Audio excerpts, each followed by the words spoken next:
ਸਤਿ ਸ਼੍ਰੀ ਅਕਾਲ ਜੀ। ਤੁਸੀਂ ਦੇਖ ਰਹੇ ਹੋ ਲੋਕਵਾਈ ਟੀਵੀ ਤੇ ਮੈਂ ਮਨਿੰਦਰਜੀਤ ਸਿੱਧੂ।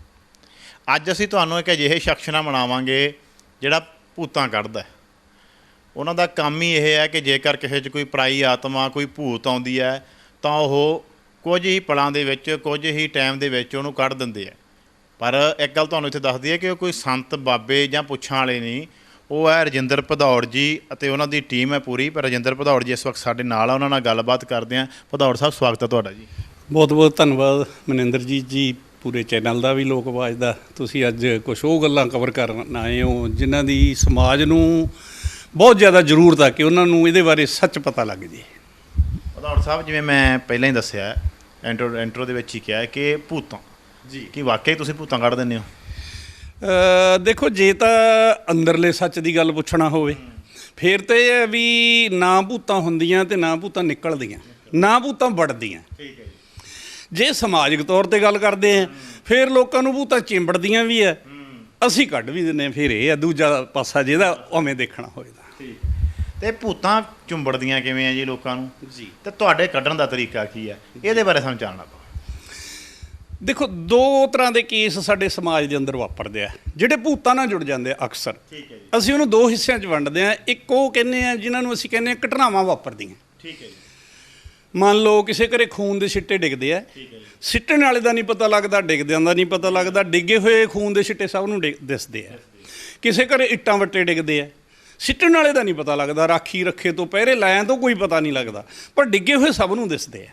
ਕਿਸੇ ਘਰੇ ਪੇਟੀ 'ਚ ਟਰੰਕ ਪਿਆ, ਟਰੰਕ 'ਚ ਕੱਪੜੇ ਪਏ ਆ, ਉਹ ਜਾਂ ਕਈ ਵਾਰੀ ਕੱਟੇ ਜਾਂਦੇ ਆ, ਕਈ ਵਾਰੀ ਉਹਨਾਂ ਨੂੰ ਅੱਗ ਲੱਗ ਜਾਂਦੀ ਹੈ। ਜਿੰਦਾ ਪੇਟੀ ਨੂੰ ਵੀ ਲੱਗਿਆ, ਜਿੰਦਾ ਟਰੰਕ ਨੂੰ ਵੀ ਲੱਗਿਆ। ਅੱਗ ਲੱਗਦੀ ਦਾ ਨਹੀਂ ਪਤਾ ਲੱਗਿਆ, ਅੱਗ ਲਾਉਣ ਵਾਲੇ ਦਾ ਨਹੀਂ ਪਤਾ ਲੱਗਿਆ, ਪਰ ਕੱਪੜੇ ਮੱਚੇ ਹੋਏ ਸਾਰਾ ਗਲੀ ਮੁਹੱਲਾ ਰਿਸ਼ਤੇਦਾਰ ਆ ਕੇ ਵੇਖ ਜਾਂਦੇ ਆ। ਇੱਕ ਇਹ ਕੇਸ ਹੈ ਜਿਹਨੂੰ ਸਾਡਾ ਸਮਾਜ ਭੂਤਾਂ ਨਾਲ ਜੋੜ ਦਿੰਦਾ।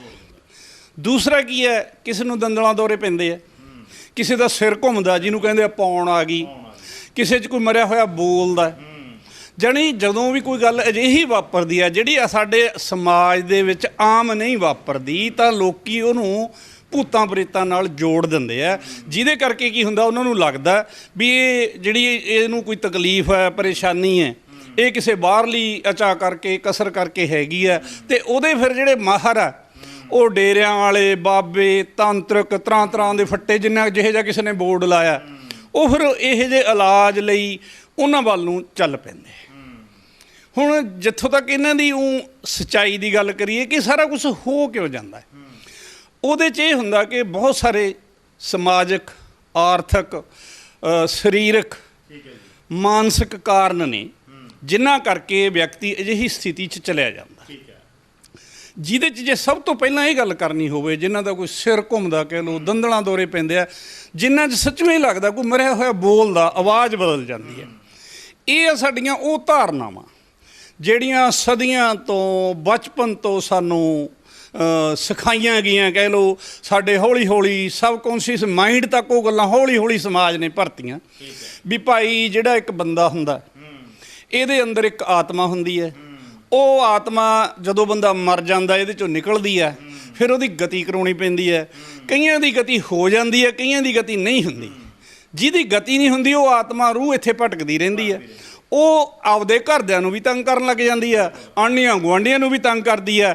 ਇੱਕ ਇਹ ਉਹ ਆਤਮਾ ਦੇ ਕਰਕੇ ਜਿਹੜਾ ਹੈ ਇਹ ਤਕਲੀਫਾਂ ਜਾਂ ਇਹ ਪਰੇਸ਼ਾਨੀਆਂ ਸ਼ੁਰੂ ਹੁੰਦੀਆਂ, ਜਿਹਦੇ ਵਿੱਚ ਆਪਾਂ ਇਹ ਕਹਿ ਸਕਦੇ ਹਾਂ ਕਿ ਬੰਦੇ ਦੇ ਜਨਮ ਤੋਂ ਲੈ ਕੇ ਮੌਤ ਤੱਕ ਦਾ ਜੋ ਸੰਕਲਪ ਹੈ ਉਹਦੇ ਵਿੱਚ ਤਰੁੱਟੀਆਂ ਨੇ ਜੋ ਸਾਡੇ ਮਨੁੱਖੀ ਸਮਾਜ ਦੇ ਅੰਦਰ ਅੱਜ ਕੱਲ੍ਹ ਬਹੁ ਗਿਣਤੀ 'ਚ, ਆਪਾਂ ਕਹਿ ਲਓ ਸਾਰਿਆਂ 'ਚ ਨਹੀਂ, ਬਹੁ ਗਿਣਤੀ 'ਚ ਸਮਾਈਆਂ ਵੀ ਭਾਈ ਆਹ ਬੰਦਾ ਆਇਆ ਜਨਮ, ਇਹਨੂੰ ਕਿਸੇ ਨੇ ਭੇਜਤਾ, ਇਹਨੇ ਉਹ ਨਜ਼ਰ ਜ਼ਿੰਦਗੀ ਜੋਈ, ਫਿਰ ਇਹ ਜਾਂਦਾ, ਫਿਰ ਇਹ ਜੂਨਾਂ 'ਚ ਪੈਂਦਾ, ਕਈ ਜੂਨਾਂ 'ਚ ਨਹੀਂ ਪੈਂਦਾ, ਆਤਮਾ ਭਟਕਦੀ ਰਹਿੰਦੀ ਹੈ। ਸੋ ਇਹੋ ਜਿਹੀਆਂ ਜਿਹੜੀਆਂ ਗੱਲਾਂ ਨੇ ਇਹ ਇਹਨਾਂ ਗੱਲਾਂ ਦਾ ਆਧਾਰ ਹੈ।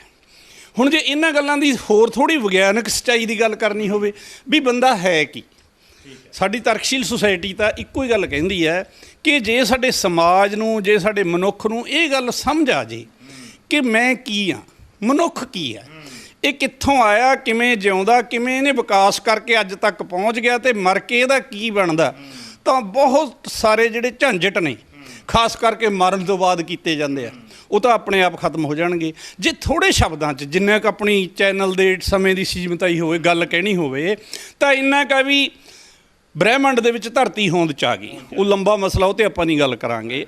ਧਰਤੀ ਹੋਂਦ 'ਚ ਆਉਣ ਤੋਂ ਬਾਅਦ ਇੱਥੇ ਪਹਿਲਾਂ ਪਾਣੀ ਸੀ, ਪਾਣੀ ਵਾਲੇ ਜੀਵ, ਇੱਕ ਸੈਲੇ ਜੀਵ, ਛੋਟੇ ਜੀਵ, ਅਮੀਬਾ, ਪੈਰਾਮੀਸ਼ੀਅਮ ਵਗੈਰਾ ਉਹਦੇ 'ਚ ਪੈਦਾ ਹੋ ਗਏ। ਹੌਲੀ ਹੌਲੀ ਲੱਖਾਂ ਕਰੋੜਾਂ ਸਾਲਾਂ 'ਚ ਵਿਕਾਸ ਕਰਦੇ ਕਰਦੇ ਉਹ ਇੱਕ ਸੈਲੇ ਤੋਂ ਬਹੁਤ ਸੈਲੇ, ਪਹਿਲਾਂ ਰੀੜ੍ਹਧਾਰੀ ਸੀ, ਉਹ ਰੀੜ੍ਹਧਾਰੀ ਹੋ ਗਏ, ਚੌਪ ਆਏ, ਥਣਧਾਰੀ ਹੋ ਗਏ। ਅੱਗੇ ਹੌਲੀ ਹੌਲੀ ਆਪਾਂ ਕਹਿ ਲਓ ਵਿਕਾਸ ਹੁੰਦਾ ਹੁੰਦਾ ਬਾਂਦਰ, ਚਪਾਂਜੀ, ਗੁਰੀਲਾ ਕਰਦਾ ਕਰਦਾ ਇੱਕ ਤਰ੍ਹਾਂ ਨਾਲ ਇਹ ਮਨੁੱਖ ਤੱਕ ਪਹੁੰਚ ਜਾਂਦਾ। ਵਿਗਿਆਨ ਅਨੁਸਾਰ ਜਾਂ ਵਿਗਿਆਨਕ ਵਿਕਾਸ ਅਨੁਸਾਰ ਇਹੀ ਗੱਲ ਕਿਤੇ ਵੀ ਨਹੀਂ ਵਾਪਰਦੀ ਕਿ ਇੱਕ ਸੈਲੇ ਜੀਵ ਤੋਂ ਲੈ ਕੇ ਮਨੁੱਖ ਤੱਕ ਆਤਮਾ ਕਿਹੜੇ ਜੀਵ ਤੇ ਪ੍ਰਵੇਸ਼ ਕਰਨੀ ਸ਼ੁਰੂ ਹੋਈ। ਕਿਉਂਕਿ ਪਹਿਲੇ ਜਿਹੜੇ ਇੱਕ ਸੈਲੇ ਜੀਵ ਸੀ ਉਹਨਾਂ ਦਾ ਤਾਂ ਇਹੀ ਸੀ, ਉਹ ਵੱਡਾ ਹੋਇਆ, ਟੁੱਟ ਗਿਆ, ਦੋ ਬਣ ਗਏ। ਫਿਰ ਤਾਂ ਇਹੋ ਵੀ ਇੱਕ ਆਤਮਾ ਟੁੱਟ ਕੇ ਦੋ 'ਚ ਚਲੀ ਗਈ, ਜਾਂ ਜਿਹੜੀ ਬੇਸਿਕ ਆਤਮਾ ਉਹ ਕਿਹੜੇ 'ਚ ਰਹੇਗੀ। ਬੜੇ ਸਵਾਲ ਆਏ ਤੇ ਜਿਹੜੇ ਹੋ ਸਕਦਾ। ਜਾਣੀ ਕੁੱਲ ਮਿਲਾ ਕੇ ਇਹ ਸੱਚਾਈ ਆ। ਅਤੇ ਜਿਹਦੇ 'ਚੋਂ ਕੀ ਹੈ ਵੀ ਇਹ ਮਨੁੱਖ ਆ ਜਿਹੜਾ ਇਸ ਵਿਕਾਸ 'ਚੋਂ ਇੱਕ ਬਣ ਗਿਆ।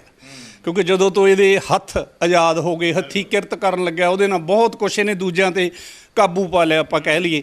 ਤਾਂ ਉਹਦੇ 'ਚੋਂ ਕੀ ਹੈ ਕਿ ਉਸ ਤੋਂ ਬਾਅਦ ਇਹ ਆਪਣੀ ਉਮਰ ਭੋਗ ਕੇ, ਕਿਉਂਕਿ ਹਰ ਜਿਉਂਦੀ ਜਿਹੜੀ ਜਾਨਵਰ ਆ ਕਹਿ ਲਓ, ਜਿਉਂਦਾ ਪੰਛੀ ਆ, ਮਨੁੱਖ ਆ, ਕੁਛ ਵੀ ਆ, ਉਹਦਾ ਇੱਕ ਲਾਈਫ, ਜ਼ਿੰਦਗੀ ਦਾ ਸਮਾਂ, ਲਾਈਫ ਕਾਲ ਆਪਾਂ ਜਿਹਨੂੰ ਕਹਿ ਸਕਦੇ ਹਾਂ, ਉਸ ਸਮੇਂ ਦੇ ਅੰਦਰ ਉਹਨੇ ਨੈਚੁਰਲ ਮੌਤ ਕਹਿ ਸਕਦੇ ਆ, ਜਿਹਨੂੰ ਪੂਰੀ ਉਮਰ ਭੋਗ ਕੇ ਮੌਤ ਆ, ਉਹ ਉਹਨੇ ਮਰ ਜਾਣਾ ਹੁੰਦਾ। ਜਿਹੜੀ ਚੀਜ਼ ਵੱਧਦੀ ਆ, ਵੱਡੀ ਹੁੰਦੀ ਆ, ਅੱਗੇ ਬੁਢਾਪਾ ਕਹਿ ਲਓ, ਜਾਂ ਉਹ ਘਟਣਾ ਸ਼ੁਰੂ ਹੋ ਜਾਂਦੀ, ਘਟ ਕੇ ਉਹ ਅੱਗੇ ਮੌਤ ਹੋ ਜਾਂਦੀ ਹੈ।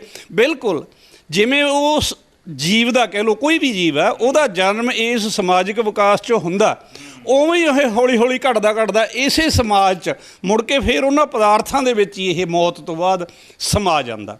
ਅਤੇ ਜੇ ਇਹ ਗੱਲ ਸਾਡੇ ਸਮਝ ਆ ਜੇ, ਫਿਰ ਸਾਨੂੰ ਦੂਜੀ ਗੱਲ ਵੀ ਸਮਝ ਆ ਜੂ ਕਿ ਮਨੁੱਖੀ ਉਮਰ ਨੂੰ ਲੰਬੀ ਕਰਨ ਖਾਤਰ, ਮਨੁੱਖ ਦੇ ਸਵਾਸਾਂ ਨੂੰ ਵਧਾਉਣ ਖਾਤਰ ਕਿਹੜੀ ਚੀਜ਼ ਦੀ ਲੋੜ ਆ। ਆਮ ਕਰਕੇ ਤਾਂ ਕਿਹਾ ਜਾਂਦਾ ਭਜਨ ਬੰਦਗੀ ਕਰ ਲਓ, ਸੌਖੇ ਸਵਾਸ ਆਉਣਗੇ, ਲੰਬੀ ਜ਼ਿੰਦਗੀ ਹੋ ਜੂ, ਸੁਖੀ ਜ਼ਿੰਦਗੀ ਹੋ ਜੂ।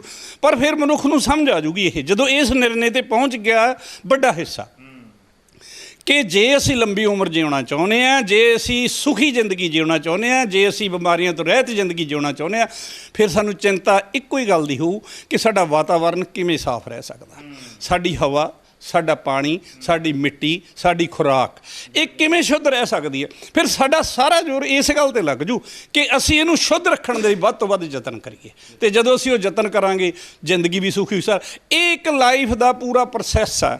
ਹੁਣ ਜੇ ਇਹ ਸਾਡਾ ਸਮਾਜ ਇਹ ਸਿੱਖ ਜੇ, ਫਿਰ ਨਾ ਕਿਸੇ ਮਰਨ ਤੋਂ ਬਾਅਦ ਕਿਰਿਆ ਕਰਨ ਦੀ ਲੋੜ ਹੈ, ਅਤੇ ਨਾ ਹੀ ਫਿਰ ਉਹਨਾਂ ਸ਼ਕਤੀਆਂ ਤੋਂ, ਭੂਤਾਂ ਪ੍ਰੇਤਾਂ ਤੋਂ, ਓਪਰੀਆਂ ਕਸਰਾਂ ਤੋਂ ਡਰਨ ਦੀ ਲੋੜ ਆ ਵੀ ਨਹੀਂ ਬਾਈ ਕਿਤੇ ਉਹ ਨਾ ਹੋ ਗਈ ਹੋਵੇ। ਅੱਛਾ, ਜਦੋਂ ਡਰ ਕੇ ਬੰਦਾ ਇੱਕ ਵਾਰੀ ਉਸ ਚੱਕਰ 'ਚ ਪੈਂਦਾ, ਅਤੇ ਫਿਰ ਬਾਬੇ ਆ ਜਿਹੜੇ ਇਹ ਉਸੇ ਤਰ੍ਹਾਂ ਦਾ ਅੱਗੇ ਉਹਨਾਂ ਦਾ ਆਪਦਾ ਇੱਕ ਸ਼ਬਦ ਜਾਲ ਹੁੰਦਾ, ਇੱਕ ਉਹਨਾਂ ਦਾ ਲੰਬਾ ਪ੍ਰੋਫੈਸ਼ਨਲੀ ਤਜਰਬਾ ਹੁੰਦਾ ਕਿ ਕਿਸੇ ਬੰਦੇ ਨੂੰ ਪਹਿਲਾਂ ਡਰਾਓ, ਡਰਾ ਕੇ ਫੀਸ ਵਧਾਓ, ਫਿਰ ਕੋਈ ਇਹੋ ਜਿਹਾ ਇੱਕ ਅੱਧਾ ਉੜ ਪੁੜ ਕਰੋ, ਕੋਈ ਟ੍ਰਿਕ ਕੀਤਾ, ਹੋਰ ਕੀਤਾ, ਜਿਹਦੇ ਨਾਲ ਕੀ ਆ ਕਿ ਬੰਦੇ ਨੂੰ ਲੱਗੇ ਮੇਰਾ ਇੱਥੋਂ ਕੁਛ ਮੈਂ ਠੀਕ ਹੋ ਗਿਆ। ਜੇ ਨਹੀਂ ਵੀ ਹੋਇਆ, ਇਹ ਵੀ ਸਾਡੇ ਸਮਾਜ ਦੇ ਅੰਦਰ ਸਵਾਲ ਨਹੀਂ ਹੈ ਕਿ ਉਸ ਬਾਬੇ ਨੂੰ, ਉਸ ਤਾਂਤਰਿਕ ਨੂੰ, ਉਸ ਡੇਰੇ ਵਾਲੇ ਨੂੰ ਜਾ ਕੇ ਇਹ ਕਹਿ ਦੇਣ ਵੀ ਅਸੀਂ ਇੰਨੇ ਪੈਸੇ ਦਿੱਤੇ ਸੀ, ਇੰਨਾ ਮੱਥਾ ਟੇਕਿਆ ਸੀ, ਇੰਨੀ ਫੀਸ ਤਾਰੀ ਸੀ, ਇੰਨਾ ਕਿਸੇ ਤੋਂ ਬੱਕਰਾ ਛੱਡਿਆ, ਇੰਨਾ ਕਿਸੇ ਤੋਂ ਸਮੱਗਰੀ ਦਾਨ ਕੀਤੀ, ਸਾਨੂੰ ਫਾਇਦਾ ਨਹੀਂ ਹੋਇਆ, ਸਾਡੇ ਪੈਸੇ ਮੋੜ।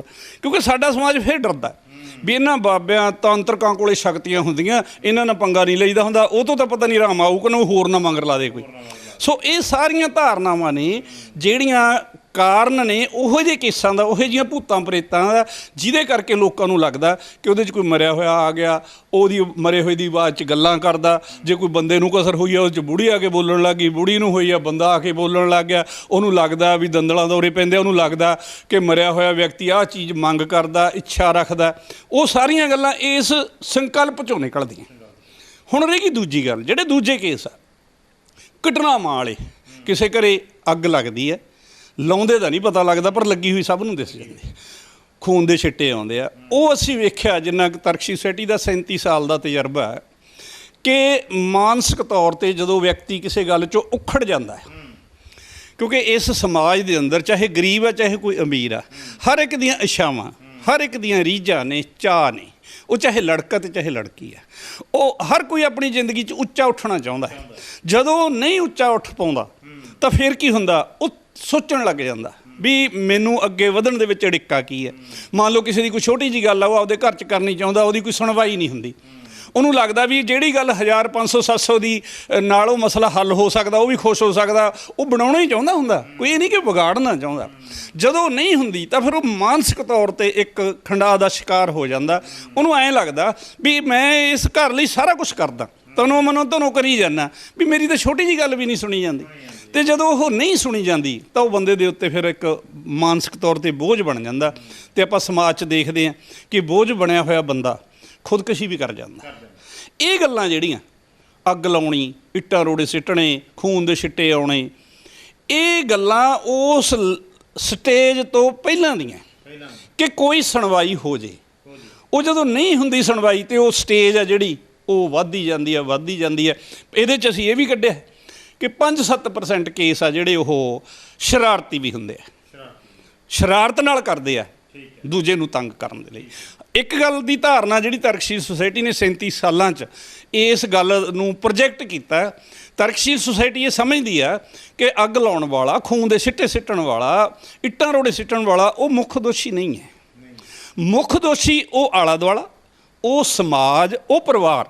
ਜਿੱਥੇ ਕੋਈ ਜਾਇਜ਼ ਗੱਲ ਵੀ ਜਦੋਂ ਨਹੀਂ ਸੁਣੀ ਜਾਂਦੀ ਤਾਂ ਉਹ ਵਿਅਕਤੀ ਮਾਨਸਿਕ ਖੰਡਾਅ ਦਾ ਸ਼ਿਕਾਰ ਹੋਇਆ ਪਿਆ। ਆਪਾਂ ਸੋਚ ਸਕਦੇ ਹਾਂ ਜੇ ਖੁਦਕੁਸ਼ੀ ਕਰ ਸਕਦਾ ਫਿਰ ਇਹੋ ਜਿਹੀ ਛੋਟੀ ਮੋਟੀ ਗੱਲ ਕਰਨੀ ਤਾਂ ਮਾਮੂਲੀ ਗੱਲ ਹੈ। ਜਾਂ ਫਿਰ ਦੂਜੀ ਗੱਲ 'ਚੋਂ ਵੀ ਅਸੀਂ ਦੇਖਿਆ ਤਜਰਬੇ 'ਚੋਂ ਕੁਝ ਕਿੱਸਿਆਂ ਦੇ ਵਿੱਚ ਕੀ ਹੁੰਦਾ, ਕਿਸੇ ਨੂੰ ਲੱਗਿਆ ਵੀ ਇਸ ਘਰ ਦੇ ਅੰਦਰ 500-700 ਹਜ਼ਾਰ ਰੁਪਏ ਨਾਲ ਆਹ ਗੱਲ ਠੀਕ ਹੋ ਸਕਦੀ ਹੈ, ਉਹਦੀ ਇੱਛਾ ਪੂਰੀ ਹੋ ਸਕਦੀ ਹੈ, ਜਿਹੜੀ ਗੱਲ 'ਚ ਉਹਦਾ ਮਨ ਖੁਸ਼ ਰਹਿ ਸਕਦਾ, ਉਹ ਨਹੀਂ ਹੁੰਦੀ। ਜਦੋਂ ਉਹ ਘਟਨਾਵਾਂ ਵਾਪਰਦੀਆਂ ਘਰ 'ਚ ਪਤਾ ਕਿਸੇ ਨੂੰ ਨਹੀਂ, ਉਹਨੂੰ ਇਕੱਲੇ ਨੂੰ ਪਤਾ ਹੈ। ਉਹਨਾਂ ਘਟਨਾਵਾਂ ਤੋਂ ਜਿੰਨੀ ਫਿਰ ਭਗਦੜ ਮੱਚਦੀ ਆ ਘਰ 'ਚ, ਆਹ ਕੀ ਹੋ ਗਿਆ, ਇੱਧਰੋਂ ਲਿਓ, ਬਾਬਿਆਂ ਕੋਲੇ ਜਾਓ, ਉੱਥੇ ਜਾਓ। ਜਦੋਂ ਇੰਨਾ ਕੁਛ ਚੱਲਦਾ, ਭਾਵੇਂ ਉਹਨੂੰ ਕੁਛ ਨਹੀਂ ਮਿਲਦਾ, ਤਾਂ ਉਹਨੂੰ ਇੱਕ ਗੱਲ ਦਾ ਸਕੂਨ ਮਿਲਣਾ ਸ਼ੁਰੂ ਹੋ ਜਾਂਦਾ ਵੀ ਦੇਖੋ ਛੋਟੀ ਜਿਹੀ ਗੱਲ ਨਹੀਂ ਸੀ ਨਾ ਕੀਤੀ, ਹੁਣ ਫਿਰਦੇ ਆ ਨਾ ਭੱਜੇ। ਜਾਣੀ ਭਾਵੇਂ ਉਹਦੇ ਨਾਲ ਉਹਨੂੰ ਫਾਇਦਾ ਕੋਈ ਨਹੀਂ ਹੁੰਦਾ, ਪਰ ਉਹਨੂੰ ਇੱਕ ਝੂਠੀ ਤਸੱਲੀ, ਉਹਨੂੰ ਤਸੱਲੀ ਮਿਲਣੀ ਸ਼ੁਰੂ ਹੋ ਜਾਂਦੀ ਹੈ ਵੀ ਲੈ ਛੋਟੀ ਜਿਹੀ ਗੱਲ ਤਾਂ ਕੀਤੀ ਨਹੀਂ ਸੀ, ਚੰਗਾ ਫਿਰ ਭੱਜਦੇ ਫਿਰ। ਸੋ ਇਸ ਤਰ੍ਹਾਂ ਦੇ ਜਿਹੜੇ ਗੱਲ ਅਸੀਂ ਦੇਖਿਆ ਕਿ ਇਹਨਾਂ ਕੇਸਾਂ ਦੇ ਵਿੱਚ ਉਹ ਕਾਰਨ ਹੁੰਦੇ ਹੈ, ਜਿਹਦੇ 'ਚੋਂ ਕੀ ਹੁੰਦਾ ਕਿ ਸੁਸਾਇਟੀ ਨੇ ਕਹਿ ਲਓ ਕਿ ਦੋ ਤਰ੍ਹਾਂ ਨਾਲ ਇਹਨੂੰ ਸੋਲਵ ਕਰਨ ਦੀ ਕੋਸ਼ਿਸ਼ ਕੀਤੀ ਹੈ। ਇੱਕ ਇਹ ਵੀ ਉਹ ਜਿਹੜੇ ਪਖੰਡੀ ਕਹਿੰਦੇ ਆ ਵੀ ਇਹਨੂੰ ਭੂਤ ਚਿੰਬੜਿਆ, ਇਹਨੂੰ ਪ੍ਰੇਤ ਚਿੰਬੜਿਆ, ਸਾਡੇ ਧਾਗੇ 'ਚ, ਤਵੀਤ 'ਚ, ਥੌਲੇ 'ਚ ਸ਼ਕਤੀ ਹੈ ਅਤੇ ਜਿਹੜੀ ਇਹਨੂੰ ਠੀਕ ਕਰਦੀ ਹੈ। ਅਸੀਂ ਦੋ ਗੱਲਾਂ ਕੀਤੀਆਂ ਉਹਨਾਂ ਵਾਸਤੇ। 5 ਲੱਖ ਦਾ ਨਾਮ ਰੱਖਤਾ ਵੀ ਭਾਈ ਜਿਹੜਾ ਬਾਬਾ ਕਹਿੰਦਾ ਵੀ ਮੇਰੇ ਕੋਲੇ ਭੂਤ ਪ੍ਰੇਤ ਆ, ਮੇਰੇ ਭੂਤਾਂ ਵੱਸ 'ਚ ਆ, ਉਹ ਆਪਦੀ ਭੂਤ ਛੱਡ ਕੇ ਤਰਕਸ਼ੀਲ ਸੁਸਾਇਟੀ ਦੇ ਕਿਸੇ ਮੈਂਬਰ 'ਚ ਵਾੜ ਦੇ, ਉਹਦਾ ਕੋਈ ਨੁਕਸਾਨ ਕਰਦੇ, ਅਸੀਂ 5 ਲੱਖ ਉਹਨੂੰ ਦੇਵਾਂਗੇ। ਉਹ ਆਪਦੇ ਜਾਦੂ ਮੰਤਰ, ਧਾਗੇ ਤਵੀਤ ਦੀ ਸ਼ਕਤੀ ਨਾਲ ਕੁਛ ਵੀ ਅਜਿਹਾ ਕਰਕੇ ਦਿਖਾ ਦੇ ਜਿਹੜਾ ਤਰਕਸ਼ੀਲ ਸੁਸਾਇਟੀ ਨਹੀਂ ਕਰ ਸਕਦੀ। ਉਹਨਾਂ ਲਈ 5 ਲੱਖ ਦਾ ਇਨਾਮ ਅਸੀਂ ਰੱਖਤਾ।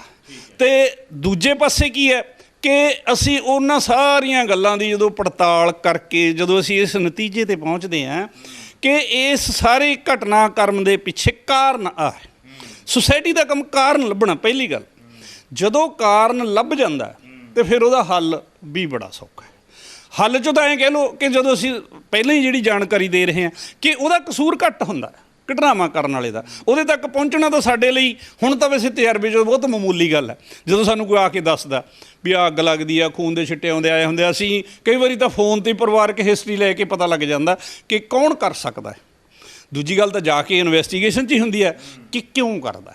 ਸਾਡਾ ਕੰਮ ਇਹੀ ਹੁੰਦਾ ਕਿ ਕਿਉਂ ਕਰਦਾ। ਜੇ ਉਹ ਕਿਉਂ ਦਾ ਜਵਾਬ ਮਿਲ ਗਿਆ ਤਾਂ ਉਹ ਹੱਲ ਹੋ ਜਾਂਦਾ। ਕਈ ਵਾਰੀ ਦੇਖਿਆ ਕਿਉਂਕਿ ਅੱਜ ਕੱਲ੍ਹ ਤਰਕਸ਼ੀਲ ਸੁਸਾਇਟੀ ਦਾ ਲਿਟਰੇਚਰ ਇੰਨਾ ਸਮਾਜ 'ਚ ਚਲਿਆ ਗਿਆ, ਕਈ ਤਾਂਤਰਿਕ ਵੀ ਸੁਸਾਇਟੀ ਦੀਆਂ ਕਿਤਾਬਾਂ ਲੈ ਜਾਂਦੇ ਆ, ਪੜ੍ਹਦੇ ਆ, ਉਹਨਾਂ ਨੂੰ ਬਾਕੀ ਗੱਲਾਂ ਤਾਂ ਲੱਭਦੀਆਂ ਨਹੀਂ, ਉਹ ਇੱਕ ਡਰਾਵਾ ਦੇ ਦਿੰਦੇ ਆ ਵੀ ਮੈਨੂੰ ਪਤਾ ਲੱਗ ਗਿਆ, ਜੇ ਇਦੋਂ ਮੁੜ ਕੇ ਐਂ ਹੋਇਆ ਮੈਂ ਤਾਂ ਨਾਂ ਲੈ ਦੂੰ, ਬੰਦਾ ਡਰ ਜਾਂਦਾ। ਪਰ ਸਾਡਾ ਤਜਰਬਾ ਇਦੋਂ ਅੱਗੇ ਆ। ਉਹ ਇਹ ਕਹਿੰਦਾ ਕਿ ਅਗਰ ਕਿਸੇ ਨੂੰ ਡਰਾ ਕੇ ਦਬਕਾ ਕੇ ਰੋਕਿਆ ਗਿਆ ਤਾਂ ਉਦੋਂ ਕੋਈ ਵੱਡੀ ਘਟਨਾ, ਵੱਧ ਨੁਕਸਾਨ ਵਾਲੀ ਘਟਨਾ ਹੋ ਸਕਦੀ ਹੈ। ਉਹਦਾ ਨਿੱਜੀ ਵੀ ਹੋ ਸਕਦੀ ਹੈ ਅਤੇ ਉਹ ਪਰਿਵਾਰਕ ਵੀ ਹੋ ਸਕਦੀ ਹੈ।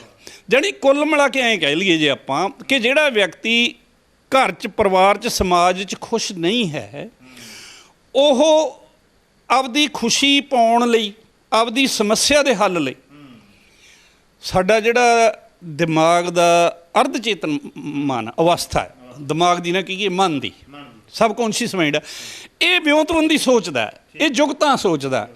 ਜੁਗਤ ਉਹਦੀ ਨੈਗੇਟਿਵ ਵੀ ਹੋ ਸਕਦੀ ਹੈ, ਜਿਵੇਂ ਵੀ ਅੱਗ ਲਾਤੀ, ਜੁਗਤ ਤਾਂ ਉਹਦੀ ਹੈ ਉਸ ਵੇਲੇ ਉਹ ਇੰਨਾ ਸੁਚੇਤ ਵੀ ਹੈ ਕਿ ਉਹਨੂੰ ਕੋਈ ਫੜ ਨਹੀਂ ਸਕਦਾ।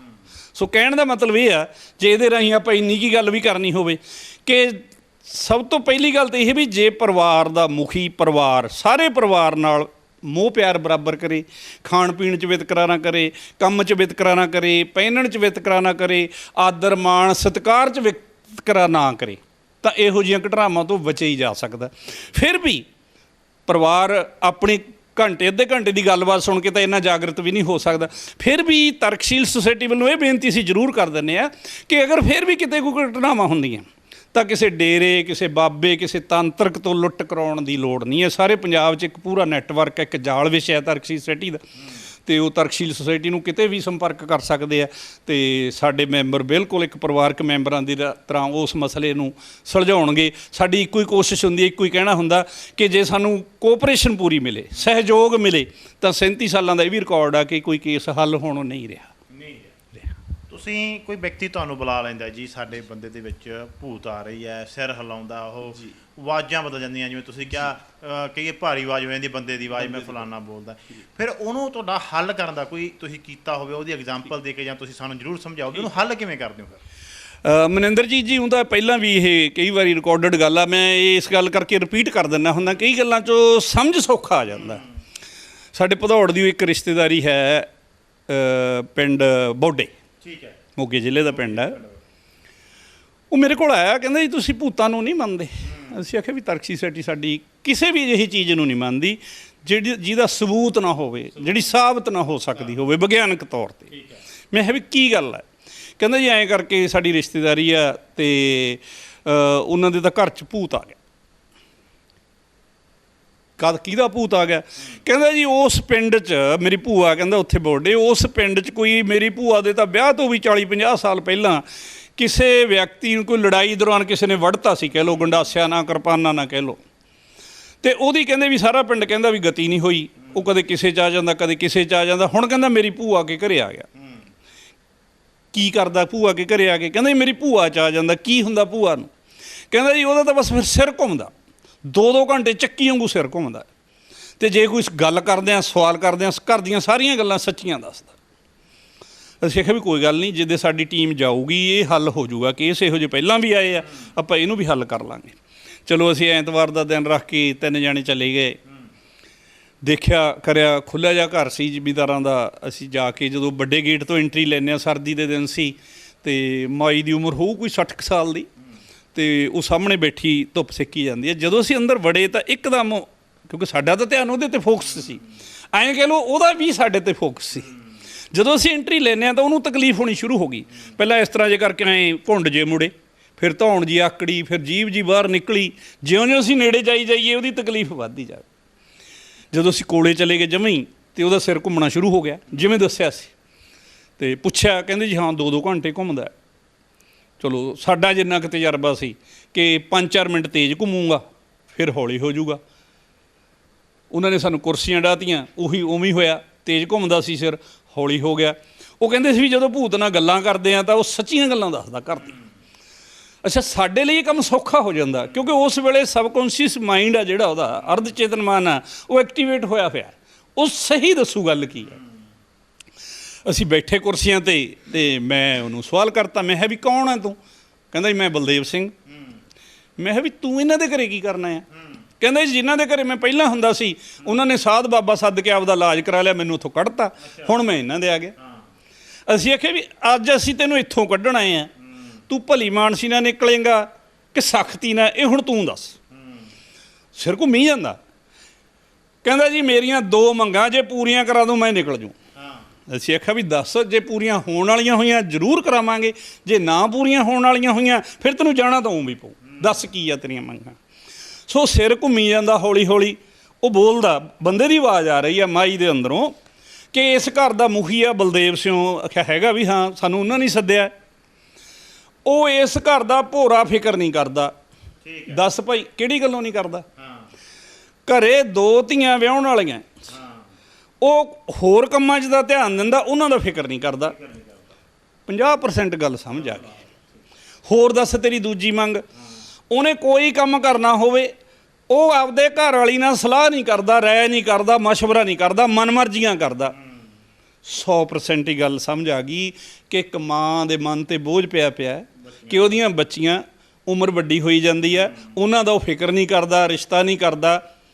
ਸਾਰੀ ਗੱਲ ਸਮਝ ਆਉਣ ਤੋਂ ਬਾਅਦ ਭਾਗ ਸਿੰਘ ਨੂੰ ਸੱਦ ਲਿਆ, ਪੁੱਛਿਆ ਵੀ ਭਾਈ ਤੂੰ ਆ ਧੀਆਂ ਦੀ ਉਮਰ ਤੇਰੀ 25-28 ਸਾਲ ਹੋਈ ਪਈ ਹੈ ਤੇ ਤੂੰ ਇਹਨਾਂ ਦਾ ਵਿਆਹ ਨਹੀਂ ਕਰਦਾ। ਕਹਿੰਦਾ ਜੀ ਹੱਥ ਤੰਗ ਹੈ। ਮੈਂ ਕਿਹਾ ਵੀ ਤੇਰਾ ਹੱਥ ਕਾਹਦੇ ਨਾਲ ਤੰਗ ਆ, ਕਿਉਂਕਿ ਘਰ ਨਹੀਂ ਦੱਸਦਾ ਸੀ ਵੀ ਹੱਥ ਤੰਗ ਵਾਲਾ ਘਰ ਨਹੀਂ ਹੈ। ਕਹਿੰਦਾ ਜੀ ਐਂ ਕਰਕੇ ਨਾਲ ਲੱਗਦਾ ਜ਼ਮੀਨ ਦਾ ਕਿੱਲਾ ਲੈ ਲਿਆ, ਉਹਦੇ ਕਰਕੇ ਹੱਥ ਤੰਗ ਹੈ। ਉਹਨੂੰ ਸਮਝਾਇਆ ਵੀ ਹੁਣ ਅਗਲਾ ਕਿੱਲਾ ਨਾਲ ਲੱਗੀ ਜਾਂਦਾ, ਇਹ ਤਾਂ ਗੁਜਰਾਤ ਜਾ ਕੇ ਹਟੂ ਜਿੱਥੇ ਸਮੁੰਦਰ ਸ਼ੁਰੂ ਹੋ ਗਿਆ, ਇਹ ਤਾਂ ਨਹੀਂ ਲੱਗਣੋਂ ਹਟਣਾ। ਫਿਰ ਉਹਨੂੰ ਦੂਜੀ ਗੱਲ ਕਹੀ ਵੀ ਤੂੰ ਭਾਈ ਜੇ ਕੋਈ ਘਰ ਦੀ ਕਬੀਲਦਾਰੀ ਦੀ ਗੱਲ ਹੁੰਦੀ ਹੈ ਘਰੇ ਰਾਏ ਸਲਾਹ ਨਾਲ ਨਹੀਂ ਕਰਦਾ। ਤੂੰ ਮੰਨ ਲਓ ਟਰੈਕਟਰ ਖਰੀਦ ਲਿਆ, ਤੂੰ ਜ਼ਮੀਨ ਖਰੀਦ ਲਈ, ਘਰ 'ਚ ਸਲਾਹ ਕੀਤੀ ਕਿਸੇ ਨਾਲ? ਇਹ ਤਾਂ ਜੀ ਫਿਰ ਬੰਦਿਆਂ ਨੇ ਆਪ ਹੀ ਕਰਨੀ ਹੁੰਦੀ ਹੈ। ਮੈਂ ਕਿਹਾ ਪਰਿਵਾਰ ਹੁੰਦਾ, ਪਰਿਵਾਰ ਨਾਲ ਗੱਲ ਕਰਨੀ ਹੁੰਦੀ ਹੈ। ਗੱਲ ਸਮਝ ਆ ਗਈ।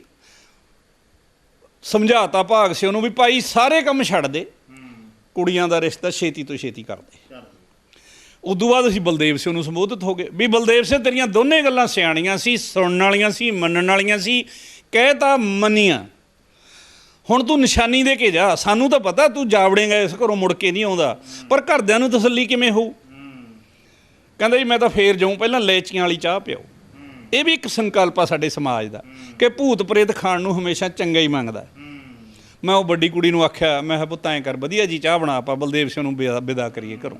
ਸਿਰ ਹੌਲੀ ਹੌਲੀ ਘੁੰਮਦਾ ਸੀ। ਜਦੋਂ ਚਾਹ ਬਣ ਕੇ ਆ ਗਈ ਸਟੀਲ ਦੇ ਗਲਾਸ 'ਚ ਮਾਈ ਵਾਸਤੇ ਜਾਂ ਬਲਦੇਵ ਸਿੰਘ ਵਾਸਤੇ ਕਹਿ ਲਓ, ਪਿਆਲੀਆਂ 'ਚ ਸਾਡੇ ਵਾਸਤੇ ਪਾ ਲਿਆਂਦੀ। ਜਦੋਂ ਮਾਈ ਨੂੰ ਸਟੀਲ ਦਾ ਗਲਾਸ ਚਾਹ ਵਾਲਾ ਫੜਾਇਆ ਤੇ ਜਿਹੜਾ ਸਿਰ ਘੁੱਕਦਾ ਸੀ ਹੌਲੀ ਹੌਲੀ ਉਹ ਵੀ ਰੁਕ ਗਿਆ, ਅੱਖਾਂ ਉਹਦੀਆਂ ਬੰਦ ਹੈ।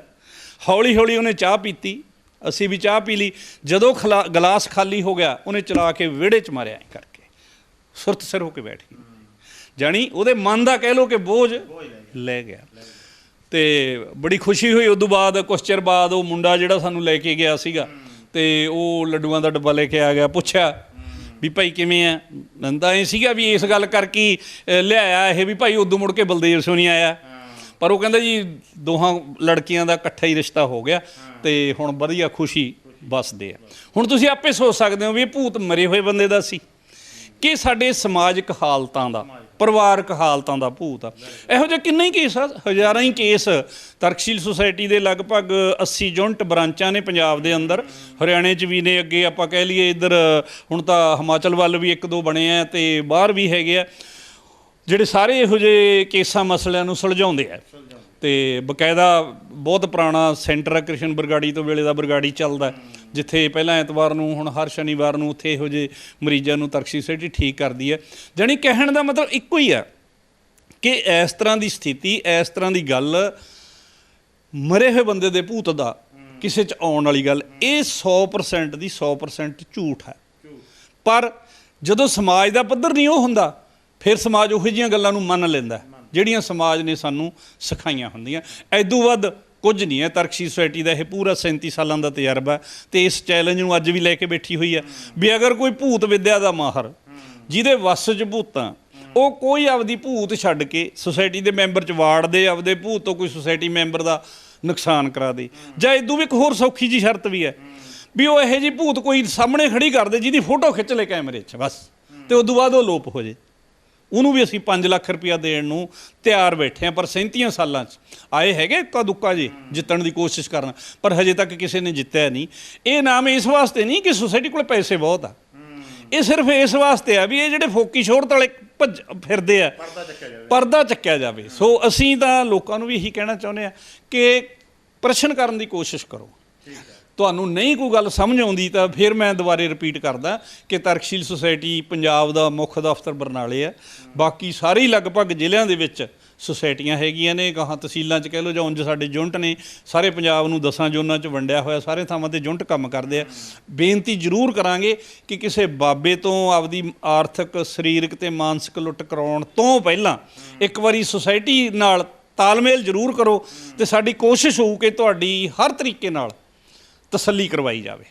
ਪਰ ਜਿੰਨਾ ਚਿਰ ਸਾਡਾ ਸਮਾਜ ਜਾਂ ਸਮਾਜ ਦਾ ਵੱਡਾ ਹਿੱਸਾ ਇਸ ਲੈਵਲ 'ਤੇ ਨਹੀਂ ਪਹੁੰਚਦਾ ਕਿ ਇਸ ਸਮਾਜ ਦੇ ਅੰਦਰ ਮਰੇ ਹੋਏ ਬੰਦੇ ਤੋਂ ਬਾਅਦ ਉਹਦਾ ਕੋਈ ਭੂਤ ਪ੍ਰੇਤ ਇੱਥੇ ਨਹੀਂ ਬਚਦਾ। ਜਿਸ ਦਿਨ ਇਹ ਗੱਲ ਸਮਝ ਆ ਗਈ ਸਾਡੇ ਸਮਾਜ ਨੂੰ, ਫਿਰ ਆਪਾਂ ਇਹ ਕਹਿ ਸਕਦੇ ਹਾਂ ਕਿ ਸਮਾਜ ਸਾਡਾ ਅੰਧ ਵਿਸ਼ਵਾਸਾਂ ਤੋਂ ਵੀ ਮੁਕਤ ਹੋ ਜਾਊਗਾ। ਅਤੇ ਜਦੋਂ ਮੁਕਤ ਹੋ ਜਾਊਗਾ ਫਿਰ ਉਹ ਆਪਦੀ ਖੂਨ ਪਸੀਨੇ ਦੀ ਕਮਾਈ ਵੇਲੜਾਂ ਦੇ ਚਰਨਾਂ 'ਚ ਮੱਥਾ ਟੇਕਣ ਦੀ ਬਜਾਏ ਫਿਰ ਉਹ ਆਪਦੇ ਪਰਿਵਾਰ 'ਤੇ ਇਸ ਸਮਾਜ ਨੂੰ ਵਧੀਆ ਬਣਾਉਣ 'ਤੇ ਲਾਉਣ ਲੱਗ ਜਾਊਗਾ। ਇੱਕ ਗੱਲ ਦਾਦਰ ਸਾਹਿਬ ਇੱਥੇ ਹੈ ਕਿ ਅਸੀਂ ਦੇਖਦੇ ਹਾਂ, ਜਿਵੇਂ ਤੁਸੀਂ ਚਲੋ ਭੂਤਾਂ ਦੀ ਗੱਲ ਕੀਤੀ, ਇਹ ਬਹੁਤ ਗਿਣਤੀ ਗਰੀਬ ਪਰਿਵਾਰਾਂ ਦੇ ਵਿੱਚ ਅਸੀਂ ਦੇਖੀ ਸੀ। ਕਿਉਂਕਿ ਜੇ ਅਸੀਂ ਕਹਿ ਲਈਏ ਹੁਣ ਜੇ ਵੱਡੇ ਘਰ ਲੈ ਲਈਏ ਜਾਂ ਸਰਮਾ, ਉਹ ਨਹੀਂ ਕਦੇ ਅਸੀਂ ਦੇਖਦੇ ਕਿ ਕਿਤੇ ਸਿਰ ਹਿਲਾਉਂਦਾ ਫਿਰਦਾ ਹੋਵੇ। ਗਰੀਬਾਂ ਦੇ ਵਿੱਚ ਇਹ ਆਉਣ ਦਾ ਇਹਦਾ ਕੀ ਕਾਰਨ? ਦੇਖੋ, ਗੱਲ ਤਾਂ ਕੁਛ ਪਹਿਲਾਂ ਵਾਲੀ ਗੱਲ 'ਚ ਵੀ ਸਾਫ਼ ਹੈ। ਜਿੱਥੋਂ ਤੱਕ ਘਟਨਾਵਾਂ ਵਾਲੀ ਮਾਨਸਿਕ ਦਬਾਅ ਵਾਲੀ ਗੱਲ ਹੈ, ਜਿਹੜੀਆਂ ਇੱਛਾਵਾਂ ਦੀ ਪੂਰਤੀ ਨਹੀਂ ਹੁੰਦੀ ਤਾਂ ਉਹ ਗਰੀਬਾਂ 'ਚ ਹੀ ਨਹੀਂ ਹੁੰਦੀ। ਇੱਕ ਕਾਰਨ ਇਹ ਹੈ। ਮਤਲਬ ਅੱਜ ਕੱਲ੍ਹ ਤਾਂ ਹੁਣ ਤਾਂ ਦੇਖਿਆ, ਜਿਹੜੇ ਹੁਣ ਬਹੁਤ ਜ਼ਿਆਦਾ ਕੇਸ, ਆਪਾਂ ਕਿਸੇ ਫੇਰ ਐਪੀਸੋਡ 'ਚ ਉਹਦੀ ਗੱਲ ਕਰਾਂਗੇ।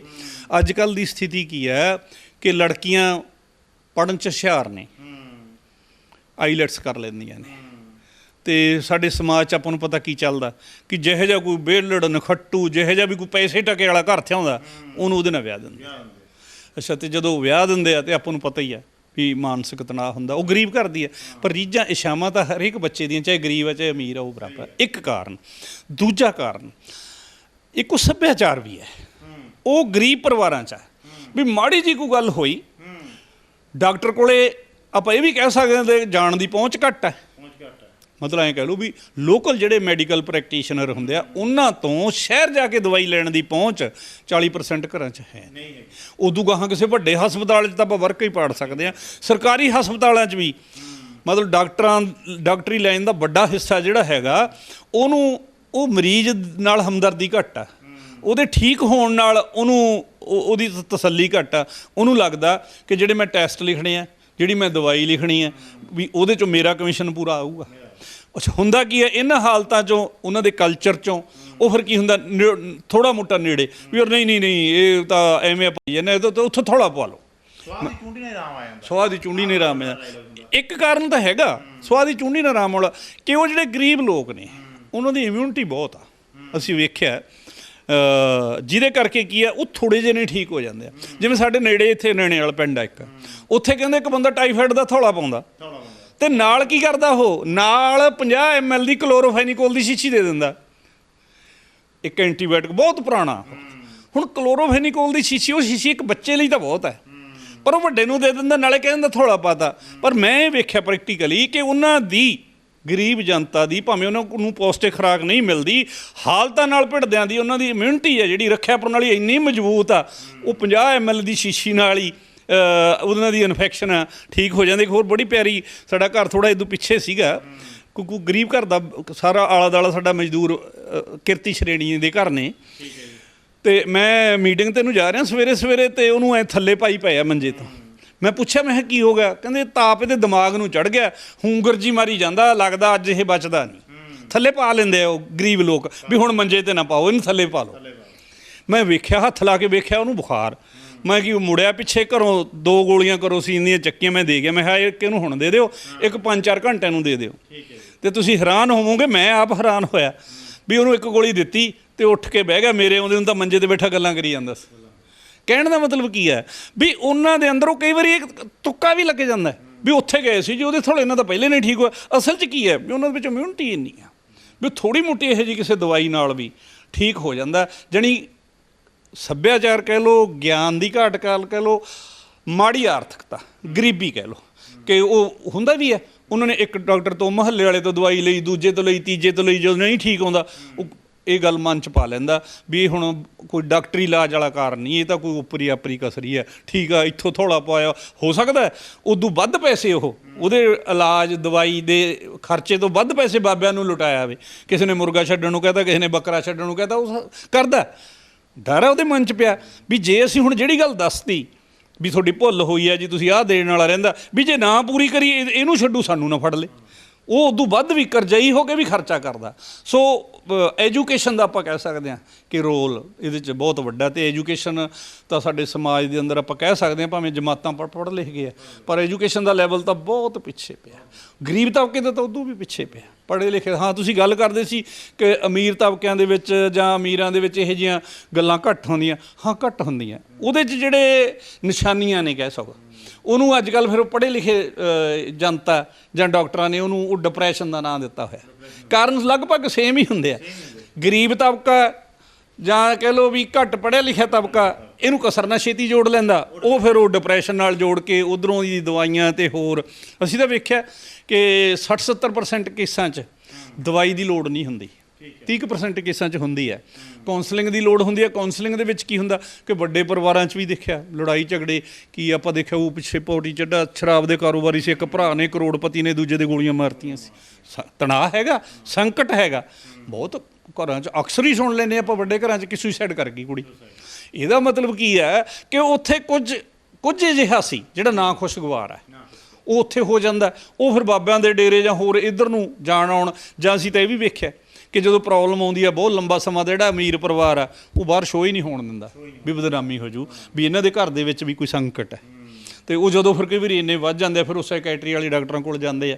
ਅਸੀਂ ਵੀ ਸਮਝਦੇ ਹਾਂ ਕਿ ਕੁਛ ਕੇਸਾਂ ਦੀ ਹਾਲਤ ਅਜਿਹੀ ਹੁੰਦੀ ਹੈ ਜਿਹਦਾ ਅਸੀਂ ਵੀ ਕੁਛ ਨਹੀਂ ਕਰ ਸਕਦੇ, ਸੋਸਾਇਟੀ ਵੀ ਕੁਛ ਨਹੀਂ ਕਰ ਸਕਦੀ, ਕਿਉਂਕਿ ਦਿਮਾਗ ਦੇ ਅੰਦਰ ਜਿਹੜੇ ਰਸਾਇਣ ਨੇ ਸਾਡੇ ਲੰਬਾ ਸਮਾਂ ਸਟਰੈਸ 'ਚ, ਡਿਪਰੈਸ਼ਨ 'ਚ ਜਾਂ ਹੋਰ ਮਾਨਸਿਕ ਬਿਮਾਰੀਆਂ 'ਚ ਰਹਿਣ ਕਰਕੇ ਉਹਨਾਂ ਦਾ ਇਨਬੈਲੈਂਸਿੰਗ ਹੋ ਜਾਂਦੀ ਹੈ, ਅਸੰਤੁਲਨ ਬਣ ਜਾਂਦਾ ਉਹ ਰਸਾਇਣਾਂ ਦੇ ਵਿੱਚ, ਜਿਹਦਾ ਇਲਾਜ ਉਹ ਫਿਰ ਅਸੀਂ ਵੀ ਤਰਕਸ਼ੀ ਸੋਸਾਇਟੀ ਦਾ ਕੰਮ ਗਾਈਡ ਦਾ ਇੱਕ ਕੰਮ ਆਪਾਂ ਕਹਿ ਸਕਦੇ, ਇੱਕ ਕਾਉਂਸਲਰ ਦਾ ਕੰਮ ਹੈ, ਜਿਹਦੇ 'ਚੋਂ ਕੁਛ ਕੇਸ ਕਾਉਂਸਲਿੰਗ ਨਾਲ ਠੀਕ ਹੋਣ ਵਾਲੇ ਹੁੰਦੇ ਅਸੀਂ ਸਮਝਾ ਕੇ ਠੀਕ ਕਰ ਦਿੰਦੇ ਹਾਂ। ਜਿਹੜੇ ਸਾਨੂੰ ਲੱਗਦਾ ਕਿ ਇਹ ਸਪੈਸ਼ਲਿਸਟ ਡਾਕਟਰ ਦੇ ਦੇਖਣ ਵਾਲਾ, ਉਹ ਅਸੀਂ ਭੇਜਦੇ ਹਾਂ ਲਗਭਗ ਸਾਰੇ ਪੰਜਾਬ ਦੇ ਡਾਕਟਰਾਂ ਕੋਲ, ਜਿਨ੍ਹਾਂ ਨੂੰ ਕਿਸੇ ਵੇਲੇ ਸਿਰਫ ਇਹੀ ਕਿਹਾ ਜਾਂਦਾ ਸੀ ਕਿ ਇਹ ਪਾਗਲਾਂ ਨੂੰ ਠੀਕ ਕਰਨ ਵਾਲੇ ਡਾਕਟਰ ਆ। ਹਾਂ, ਹੁਣ ਉਹ ਗੱਲ ਲਗਭਗ ਟੁੱਟ ਗਈ ਹੈ ਵੀ ਨਹੀਂ, ਜਦੋਂ ਕੋਈ ਮਾਨਸਿਕ ਪਰੇਸ਼ਾਨੀ ਹੁੰਦੀ ਹੈ ਤਾਂ ਉਹਦਾ ਵੀ ਡਾਕਟਰੀ ਇਲਾਜ ਹੈਗਾ। ਸਮੇਂ ਦੇ ਬਦਲਣਾ, ਪੜ੍ਹੇ ਲਿਖੇ ਹੋਣ ਦੇ ਨਾਲ ਜਿਹੜਾ ਕਿ ਉਹ ਆਪਾਂ ਕਹਿ ਲਈਏ ਕਿ ਜਿਹਨੂੰ ਅਸੀਂ ਕਸਰ ਕਹਿ ਦਿੰਦੇ ਸੀ, ਹੁਣ ਉਹ ਡਿਪਰੈਸ਼ਨ ਨਹੀਂ, ਹਾਂ ਡਿਪਰੈਸ਼ਨ ਨਹੀਂ ਤਬਦੀਲ ਹੋ ਗਈ, ਹੁਣ ਡਿਪਰੈਸ਼ਨ ਨਹੀਂ ਤਬਦੀਲ ਹੋ ਗਈ, ਪਹਿਲਾਂ ਇਹਨੂੰ ਕਸਰ ਕਹਿ ਦਿੰਦੇ ਸੀਗੇ। ਆਖਰੀ ਸਵਾਲ ਹੈ ਮੇਰਾ ਜੀ, ਇਹ ਸਵਾਲ ਹੈ ਕਿ ਜਿਵੇਂ ਕਹਿ ਦਿੱਤਾ ਜਾਂਦਾ ਹੈ ਕਿ ਭੂਤਾਂ ਦੀ ਆਪਾਂ ਗੱਲ ਕਰ ਲਈ ਕਿ ਇਹਦੇ 'ਚ ਬਾਬੇ ਆਪਣੇ, ਚਲੋ ਅਸੀਂ ਨਾਂ ਨਹੀਂ ਲੈਂਦੇ ਕਿ ਫਿਰ ਗੱਲ ਹੋਰ ਪਾਸੇ ਚਲੀ ਜਾਂਦੀ ਹੈ, ਕੁਝ ਮੇਨ ਬਾਬੇ ਹੈ ਜੀ, ਇਹਦੇ 'ਚ ਇਹ ਪੀਰ ਆਉਂਦਾ, ਇਹ 'ਚ ਬਾਬਾ ਆਉਂਦਾ। ਜੇ ਬਾਬੇ ਨੂੰ ਇਹਨਾਂ ਨੇ ਮੰਨਣਾ ਛੱਡਤਾ, ਲੈ ਵੇਖ ਲਓ ਇਹਨਾਂ ਦਾ ਭੜਕ ਦੇਣੇ ਨੁਕਸਾਨ ਹੋ ਗਿਆ, ਇਹਨਾਂ ਤਾਂ ਆਹ ਰਗੜ ਕੇ ਰੱਖਤਾ, ਐਤਕੀ ਅਸੀਂ ਆਏ ਨਹੀਂ ਕੀਤਾ ਆਹ ਦਿਨ 'ਤੇ, ਐਤਕੀ ਇਹਦਾ ਕੀ ਫਿਰ ਕਾਰਨ? ਇਹ ਵੀ ਸਾਡੇ ਕਲਚਰ 'ਚ ਹੈ। ਸਾਡੇ ਕਲਚਰ 'ਚ ਕੀ ਹੈ ਕਿ ਇੱਕ ਗੱਲ ਨੂੰ, ਉਹਦੀ ਸਫਲਤਾ ਨੂੰ ਜਾਂ ਅਸਫਲਤਾ ਨੂੰ ਉਹਦੇ ਵਿੱਚੋਂ ਦੇਖਣ ਦਾ ਸੰਕਲਪ ਨਹੀਂ ਬਣਿਆ, ਉਹਨੂੰ ਦੂਜੀ ਨਾਲ ਜੋੜ ਦੇਣਾ। ਮੰਨ ਲਓ ਕੋਈ ਬੰਦਾ ਤਹਿਸੀਲ 'ਚ ਕੰਮ ਗਿਆ, ਉਹਦਾ ਕੰਮ ਨਹੀਂ ਹੋਇਆ, ਉਹ ਕੀ ਸੋਚਦਾ ਅੱਜ ਮੱਥੇ ਕੋਈ ਮਾੜਾ ਲੱਗਿਆ, ਕਿਸੇ ਨੇ ਮਗਰੋਂ ਆਵਾਜ਼ ਮਾਰੀ ਹੋਊ, ਕੁੱਤੇ ਨੇ ਕੰਨ ਨਾ ਮਾਰਤੇ ਹੋਣ, ਬਿੱਲੀ ਨਾ ਰਾਹ ਕੱਟ ਗਈ ਹੋਵੇ, ਨੰਬਰਦਾਰ ਨਾ ਮੱਥੇ ਲੱਗ ਗਿਆ ਹੋਵੇ, ਉਹ ਗੱਲਾਂ ਸੋਚਣ ਲੱਗ ਜਾਂਦਾ। ਜਾਣੀ ਉਹ ਐਂ ਨਹੀਂ ਸੋਚਦਾ ਵੀ ਤਹਿਸੀਲਦਾਰ ਤਾਂ ਅੱਜ ਬੈਠੇ ਹੀ ਨਹੀਂ, ਉਹ ਰੀਡਰ ਨੂੰ ਨਹੀਂ ਪੁੱਛਦਾ ਵੀ ਅੱਜ ਤਹਿਸੀਲਦਾਰ ਛੁੱਟੀ 'ਤੇ ਹੈ, ਕੋਈ DC ਦੇ ਮੀਟਿੰਗ ਹੈ, ਕਿਸੇ ਹਲਕੇ ਦਾ ਦੌਰਾ ਨਹੀਂ, ਉਹ ਸੋਚਣ ਆਪਦੇ ਆਪ 'ਚ, ਉਹਨੂੰ ਦੂਜੇ ਪਾਸੇ ਸੋਚਣ ਲੱਗ ਜਾਂਦਾ। ਉਹਦਾ ਜਿਹੜੀ ਇਹ ਸਭ ਤੋਂ ਮੇਜਰ ਕਾਰਨ ਆ ਸਾਡੇ ਸਮਾਜ ਦੇ ਅੰਦਰ ਕਿ ਉਸ ਚੀਜ਼ ਨੂੰ, ਸਫਲਤਾ ਨੂੰ ਅਸਫਲ ਉਹਦੇ ਵਿੱਚੋਂ ਨਹੀਂ ਦੇਖਣਾ। ਜੇ ਉਹਦੇ 'ਚੋਂ ਜਿਸ ਦਿਨ ਦੇਖਣ ਲੱਗ ਜੂਗਾ ਤੇ ਫਿਰ ਇਹ ਸਮੱਸਿਆ ਬਿਲਕੁਲ ਨਹੀਂ ਰਹਿਣੀ। ਜਾਣੀ ਕਾਰਨ ਆ ਜਿਹੜਾ ਉਹਦਾ ਜਦੋਂ ਅਸੀਂ ਠੀਕ ਲੱਭਣ ਲੱਗ ਜਾਂਦੇ, ਕਿਉਂਕਿ ਸਾਡੇ ਸਿਲੇਬਸ 'ਚ ਕਹਿ ਲਓ, ਕਿਤਾਬਾਂ 'ਚ ਕਹਿ ਲਓ, ਸਾਨੂੰ ਸਿਖਾਇਆ ਸੱਚ ਲੱਭਣਾ ਨਹੀਂ ਸਿਖਾਇਆ, ਸਾਨੂੰ ਜਮਾਤਾਂ ਪਾਸ ਕਰਨੀਆਂ ਅਤੇ ਵਧੀਆ ਨੌਕਰੀ ਲੈਣੀ, ਇਹ ਸਿਖਾਇਆ ਗਿਆ, ਇੰਨਾ ਕੀ ਸਿਖਾਇਆ ਗਿਆ। ਸੱਚ ਕੀ ਹੈ? ਇਸੇ ਕਰਕੇ ਕੀ ਹੈ ਅੱਜ ਵੱਧ ਪੜ੍ਹੇ ਲਿਖੇ, ਕਿਉਂਕਿ ਉਹ ਸਮਾਜਿਕ ਹਾਲਤਾਂ ਨੂੰ ਫੇਸ ਨਹੀਂ ਕਰ ਪਾਉਂਦੇ, ਉਹ ਜ਼ਿਆਦਾ ਡਿਪਰੈਸ਼ਨ ਵੱਲ ਚਲੇ ਜਾਂਦੇ, ਕਸਰਾਂ ਵੱਲ ਨਾ ਕਹੀਏ ਡਿਪਰੈਸ਼ਨ ਵੱਲ ਚਲੇ ਜਾਂਦੇ ਆ। ਕਾਰਨ ਉਹਦਾ ਇੱਕੋ ਹੀ ਹੈ ਕਿ ਉਹਨਾਂ ਨੂੰ ਸਾਡੀ ਸਿੱਖਿਆ ਨੇ ਨਹੀਂ ਸਿਖਾਇਆ ਕਿ ਜ਼ਿੰਦਗੀ ਜਿਉਣ ਦੇ ਵਿੱਚ ਕਿੰਨੀਆਂ ਮੁਸ਼ਕਲਾਂ ਹੁੰਦੀਆਂ, ਇਹਨਾਂ ਦੇ ਕਿਹੋ ਜਿਹੇ ਹੱਲ ਹੁੰਦੇ, ਹੱਲ ਕਿਵੇਂ ਲੱਭਣੇ ਹੁੰਦੇ ਆ, ਕਿਵੇਂ ਸੋਚਣੇ ਹੁੰਦੇ ਆ। ਇਹ ਤਾਂ ਹਜੇ ਕਿਸੇ ਨਾ ਕਿਸੇ ਲੈਵਲ 'ਤੇ ਸਿਖਾਤਾ ਵੀ ਜਿਹੜੇ ਧਰਮ ਨੂੰ ਉਹ ਪਰਿਵਾਰ ਮੰਨਦਾ ਵੀ ਫਿਰ ਭਾਈ ਉਹਦੀ ਪੂਜਾ ਭਗਤੀ, ਪੂਜਾ ਪਾਠ, ਉਹਦੀ ਸਮੱਗਰੀ, ਉਹਦੇ ਕੋਈ ਜਿਹੋ ਜਿਹੇ ਵੀ ਆਪਾਂ ਕਹਿ ਸਕਦੇ ਹਾਂ ਧਾਰਮਿਕ ਕਿਰਿਆ ਕਰਮ ਆ, ਉਹ ਪੂਰੇ ਕਰ ਲਓ। ਜੇ ਤੁਹਾਡੇ ਕੋਲ ਡਿੱਕਾ ਤਾਂ ਦੂਰ ਚਲਿਆ ਜਾਊਗਾ। ਜਾਂ ਫਿਰ ਕੀ ਦੂਜਾ ਚੱਲਦਾ, ਇਹ ਵੀ ਵੱਧ ਪੜ੍ਹੇ ਲਿਖਿਆਂ 'ਚ ਚੱਲਦਾ ਵੀ ਫਿਰ ਕਿਸੇ ਜੋਤਸ਼ੀ ਤੋਂ, ਕਿਸੇ ਵਾਸਤੂ ਸ਼ਾਸਤਰ ਦੇ ਮਾਹਰ ਤੋਂ, ਫਿਰ ਉਹ ਤੋਂ ਆਪਾਂ ਕੋਈ ਉਪਾਅ ਕਰਾ ਲਓ। ਅਤੇ ਉਹ ਕੀ ਕਰਦੇ ਆ, ਉਹ 1000-1100 ਰੁਪਈਏ 'ਚ ਹੀ ਸ਼ੁੱਕਰ, ਸ਼ਨੀ, ਬ੍ਰਹਿਸਪਤੀ ਜਿਹੜੇ ਧਰਤੀ ਨਾਲੋਂ ਵੱਡੇ ਵੱਡੇ ਗ੍ਰਹਿ ਆ ਉਹਨਾਂ ਨੂੰ ਲੋਟ ਕਰ ਦਿੰਦੇ ਆ। ਅਤੇ ਹੋਣਾ ਕੀ ਹੈ ਕਿ ਉਹਨਾਂ ਦੀ ਥੋੜ੍ਹੇ ਮੋਟੇ ਖਰਚਾ ਕਰਾਉਣ ਨਾਲ ਸੁਰਤ ਟਿਕਾਣੇ ਆ ਜਾਂਦੀ ਹੈ। ਕੰਮ ਨੇ ਜਿਹੜਾ ਹੋਣਾ ਜਾਂ ਨਾ ਹੋਣਾ ਉਹ ਤੁਹਾਡੇ ਯਤਨਾਂ ਤੇ ਡਿਪੈਂਡ ਕਰਦਾ। ਤੁਸੀਂ ਉਸ ਕੰਮ ਨੂੰ ਕਰਨ ਲਈ ਯਤਨ ਕਿੰਨੇ ਕੀਤੇ, ਨੰਬਰ 1। ਨੰਬਰ 2, ਜੇ ਤੁਹਾਡੇ ਕੰਮ ਦਾ ਪੱਧਰ ਕੀ ਸੀ, ਕੰਮ ਦਾ ਲੈਵਲ ਕੀ ਸੀ, ਕੰਮ ਹੋਣ ਵਾਲਾ ਕਿਸ ਲੈਵਲ ਤੇ ਸੀ। ਆਪਾਂ ਇਹਨੂੰ ਐਂ ਵੀ ਕਹਿ ਸਕਦੇ ਹਾਂ ਕਿ ਜਿਹੋ ਜਿਹਾ ਅੱਜ ਵੱਡੀ ਪੱਧਰ ਤੇ ਭ੍ਰਿਸ਼ਟਾਚਾਰ ਸਾਡੇ ਸਮਾਜ 'ਚ ਫੈਲਿਆ ਪਿਆ, ਉਹ ਜਦੋਂ ਕੁਝ ਕੰਮ ਹੁੰਦੇ ਆ ਭ੍ਰਿਸ਼ਟਾਚਾਰ ਨਾਲ ਹੱਲ ਹੋਣੇ, ਬੰਦਾ ਯਤਨ ਕਰੀ ਜਾਂਦਾ, ਉਹ ਨਹੀਂ ਕੋਈ ਹੱਥ ਪੱਲਾ ਪੈਂਦਾ, ਕਿਉਂਕਿ ਸ਼ਿਕਾਇਤ ਉਹ ਕਰ ਨਹੀਂ ਸਕਦਾ, ਉਹਨੂੰ ਇਹ ਪਤਾ ਹੁੰਦਾ ਵੀ ਫਿਰ ਤਾਂ ਜਮੀ ਨਹੀਂ ਹੋਣਾ। ਅੱਛਾ, ਵਿਚੋਲਾ ਕੋਈ ਕਈ ਵਾਰੀ ਅਗਲੇ ਨੂੰ ਨਹੀਂ ਮਿਲਦਾ, ਜਿਹਦੇ 'ਚੋਂ ਕੀ ਹੁੰਦਾ ਉਹਨੂੰ ਐਂ ਲੱਗਦਾ ਯਾਰ ਇਹ ਤਾਂ ਨਹੀਂ। ਪਿੱਛੇ ਜੇ ਸ਼ਾਇਦ ਤੁਸੀਂ ਦੇਖਿਆ ਹੋਵੇ, ਇੱਕ ਮਾਨਸਾ ਜ਼ਿਲ੍ਹੇ ਦੇ ਵਿੱਚ ਨਹਿਰ ਦੇ ਵਿੱਚੋਂ ਲਲੇਰੀਅਰ ਫੜੇ, ਜਿਹਦੇ ਉੱਪਰ ਖੰਮਣੀ ਬੰਨੀ ਸੀ, ਖੰਮਣੀ ਦੇ ਥੱਲੇ ਇੱਕ ਸਲਿੱਪ ਪਾਈ ਹੋਈ ਸੀ, ਸਲਿੱਪ ਦੇ ਉੱਤੇ ਇੱਕ ਪੂਰਾ ਐਡਰੈਸ ਸੀ ਇੱਕ ਲੜਕੀ ਦਾ, ਫਲਾਣੀ ਕੌਰ, ਡਾਟਰ ਆਫ ਫਲਾਣੀ ਕੌਰ, ਇਹਦਾ ਵੀਜ਼ਾ ਛੇਤੀ ਲੱਗ ਜੇ, ਇਸ ਗੱਲ ਲਈ ਤੁਸੀਂ ਵੀ ਪੜ੍ਹਿਆ ਹੋ। ਹੁਣ ਤੁਸੀਂ ਸੋਚ ਕੇ ਵੇਖੋ ਬਈ ਵੀਜ਼ਾ ਲੱਗਣ ਦਾ ਤੇ ਨਾਰੀਅਲ ਦਾ ਪਾਣੀ 'ਚ ਜਾਣ ਨਾਲ ਕੀ ਸੰਬੰਧ ਆ। ਇਹ ਜੇ ਕਿਤੇ ਸਾਡੀ ਐਜੂਕੇਸ਼ਨ ਇਹ ਸਿਖਾਇਆ ਹੋਵੇ ਵੀ ਭਾਈ ਤੂੰ ਮਿਹਨਤ ਕਰ, ਤੇਰੇ ਬੈਂਡ ਪੂਰੇ ਆ ਜਾਣ, ਤੇਰੀਆਂ ਆਹ ਸ਼ਰਤਾਂ ਜੋ ਲੋੜੀ ਦੀਆਂ ਸ਼ਰਤਾਂ ਉਹ ਪੂਰੀ ਹੋਣ, ਤੇ ਨਹਿਰ 'ਚ ਨਾਰੀਅਲ ਤਾਂ ਫਿਰ ਜਿਹਨੇ ਮਰਜ਼ੀ ਤੇਰੀ ਚਲੋ। ਅੱਛਾ, ਜੇ ਕਿਤੇ ਸੂਤ ਆ ਗਿਆ ਇੱਕ ਅੱਧੇ ਬਾਬੇ ਦਾ, ਮੈਂ ਤਾਂ ਦੇਖਿਆ ਇੱਧਰ ਮਾਝੇ 'ਚ, ਮੈਂ ਇੱਕ ਲੰਘ ਰਹੇ ਸੀ ਕਿਸੇ ਦੇ ਕਹਿ ਲਓ ਡੇਰੇ ਨੇੜ ਦੀ, ਤੇ ਉੱਥੇ ਸਭ ਤੋਂ ਵੱਧ ਰੇਹੜੀਆਂ, ਜਿਹੜੀਆਂ ਮੇਲੇ ਵੇਲੇ ਰੇਹੜੀਆਂ ਨਹੀਂ ਲੱਗ ਜਾਂਦੀਆਂ ਖੇਡਾਂ ਖਿਡੌਣਿਆਂ ਦੀਆਂ, ਤੇ ਸਭ ਤੋਂ ਵੱਧ ਰੇਹੜੀਆਂ ਸੀ ਜਿਹੜੀਆਂ ਉੱਥੇ ਪਲਾਸਟਿਕ ਦੇ ਹਵਾ ਦੇ ਭਰੇ ਹੋਏ ਜਹਾਜ਼ ਜੇ ਵਿਕਦੇ ਸੀ। ਅਸੀਂ ਪੁੱਛ ਲਿਆ ਖੜ ਕੇ ਵੀ ਇਹ ਕੀ, ਇਹ ਕਹਿੰਦੇ ਬਾਬੇ ਦੇ ਚੜਾਉਂਦੇ ਆ, ਜਿਹਦਾ ਵੀਜ਼ਾ ਲੱਗ ਜਾਂਦਾ ਉਹ ਜਹਾਜ਼ ਚੜਾ ਕੇ ਜਾਂਦਾ। ਸਾਨੂੰ ਸਾਡੇ ਮਨਾਂ 'ਚ ਇਹ ਕੁਛ ਭਰਿਆ ਵੀ ਭਾਈ ਬਸ ਬਾਬੇ ਦਾ ਜਹਾਜ਼ ਸੁੱਖ ਲਓ ਤੇ ਫਿਰ ਤੁਹਾਡਾ ਵੀਜ਼ਾ। ਅੱਛਾ, ਜੇ 100 ਚੋਂ ਇੱਕ ਦਾ ਵੀ ਕੰਮ ਪੂਰਾ ਹੋ ਗਿਆ ਤੇ ਉਹਨੇ ਭਾਈ ਉੱਥੇ ਜਿੱਦੇ ਚੜਾਉਣ ਜਾਊਗਾ ਉਹਨੂੰ ਦੇਖ ਕੇ ਬਾਕੀ ਕਿੰਨੇ ਲੋਕ ਆ, ਤੇ ਉਹ 10 ਨੂੰ ਦੱਸਦਾ ਇੱਥੇ ਸੁੱਖ ਸੁੱਖੀ ਸੀ, ਤੇ ਬਾਕੀ ਵੀ ਫਿਰ ਉੱਥੇ ਸੁੱਖ ਆਉਂਦੇ ਆ ਜਿੱਥੇ ਉਹਨੇ ਸੁੱਖ ਕੇ ਵੀਜ਼ਾ ਲਵਾਇਆ। ਜਦੋਂ ਕਿਹੜਾ ਆਬਜੈਕਸ਼ਨ ਹੈ, ਜੇ ਨਾ ਪੂਰੀ ਹੋਈ ਕਿਹੜਾ ਆਬਜੈਕਸ਼ਨ। ਇਹ ਸਭ ਤੋਂ ਵੱਡੀ ਗੱਲ ਹੈ ਕਿ ਕਿਤੇ ਕਿਸੇ ਬਾਬੇ ਨੇ ਕੋਈ ਕੰਟਰੈਕਟ ਕਰ ਲਿਆ ਵੀ ਮੈਂ ਤੁਹਾਡਾ ਇਲਾਜ ਕਰ ਦਿੰਦਾ, ਉਹ ਨਹੀਂ ਹੋਇਆ। ਅਸੀਂ ਬਾਬੇ 'ਚ ਕਸੂਰ, ਸਾਡਾ ਸਮਾਜ ਬਾਬੇ 'ਚ ਕਸੂਰ ਨਹੀਂ ਕੱਢਦਾ ਵੀ ਇਹ ਤਾਂ ਮਲੰਗ ਹੈ, ਇਹਦੇ ਕੋਲੇ ਕੁਛ ਨਹੀਂ, ਨਾ ਨਾ ਨਾ ਨਾ, ਆਪਾਂ ਤੋਂ ਕੋਈ ਨੁਕਸ ਰਹਿ ਗਿਆ, ਰੱਖਣ 'ਚ ਨੁਕਸ ਰਹਿ ਗਿਆ, ਅਸੀਂ ਉਦੋਂ ਵੱਡਾ ਲੱਭਣ ਲੱਗ ਜਾਂਦੇ ਹਾਂ। ਜਦੋਂ ਤੈਨੂੰ ਬਾਬੇ ਨੇ ਕਿਹਾ ਸੀ ਫਲਾਨੀ ਰੱਖ ਸੱਟ ਕਿਉਂ ਨਹੀਂ ਚੌਂਕ 'ਚ, ਤੂੰ ਪਿੱਛੇ ਤਾਂ ਨਹੀਂ ਜਾ, ਇਹ ਵੀ ਕੁਛ ਤਾਂ ਇੱਕ ਦੋ ਸ਼ਰਤ ਨਾ ਵੀ ਲਾਈ, ਕੁਛ ਨਹੀਂ ਲਾਈ, ਜਾਣੀ ਇਹ ਗੱਲ ਅੱਜ ਤੱਕ ਜੇ ਇਹ ਆ ਜੇ, ਅਸੀਂ ਕਹਿੰਦੇ ਹੁੰਦੇ ਆ, ਕਹਿਣਗੇ ਜੀ ਫਲਾਣਾ ਬਾਬਾ 21,000 ਮੰਗਦਾ ਇਲਾਜ ਕਰਨ, ਅਸੀਂ ਇਹ ਕਹਿ ਦਿੰਦੇ ਹਾਂ ਵੀ 21,000 ਅਸੀਂ ਦੇਵਾਂਗੇ, ਉਹਦੇ ਨਾਲ ਇਹ ਕਰਾਰ ਕਰ ਲਓ ਵੀ 42 ਲਵਾਂਗੇ ਜੇ ਨਾ ਹੋਇਆ। ਇਹ ਕਰਦੇ ਨਹੀਂ ਸਾਡੇ ਲੋਕ, 21 ਵੀ ਨਹੀਂ ਕਰਦੇ ਮੋੜ ਕੇ, ਐਂ ਵੀ ਨਹੀਂ ਕਹਿੰਦੇ ਵੀ ਖਰਚਾ ਕੱਟ ਲਈ 1000 2000 ਬਾਕੀ 19 ਮੋੜਨਾ ਪਊ ਨਾ। ਉਹਨਾਂ ਨੂੰ ਐਂ ਹੁੰਦਾ ਵੀ ਜੇ ਇਹਦੇ ਨਾਲ ਤੂੰ ਮੈਂ ਕਹਿ ਲਓ ਹੋਗੀ, ਜਾਂ ਇਹਦੇ ਨਾਲ ਬਹਿਸ ਵਿਚਾਰ ਹੋ ਗਿਆ, ਇਹ ਕਿਤੇ ਪੱਕਾ ਹੀ ਡੱਕਾ ਨਾ ਲਾ ਦੇ ਸਾਡੇ ਕੰਮ 'ਚ। ਬਿਲਕੁਲ ਬਿਲਕੁਲ। ਤਾਂ ਦੋਸਤੋ ਬੜੀਆਂ ਵਧੀਆ ਗੱਲਾਂ ਕੀਤੀਆਂ, ਉਹਨਾਂ ਦੱਸਿਆ ਕਿ ਕਿਸ ਤਰੀਕੇ ਦੇ ਨਾਲ ਸਾਡੇ ਸਮਾਜ ਦਾ ਹੀ ਸ਼ੁਰੂ ਤੋਂ ਹੀ ਤਾਣਾ ਬਾਣਾ ਅਜਿਹਾ ਬਣਾਇਆ ਗਿਆ ਕਿ ਅਸੀਂ ਭੂਤਾਂ ਪ੍ਰੇਤਾਂ ਤੋਂ ਡਰਦੇ ਹਾਂ।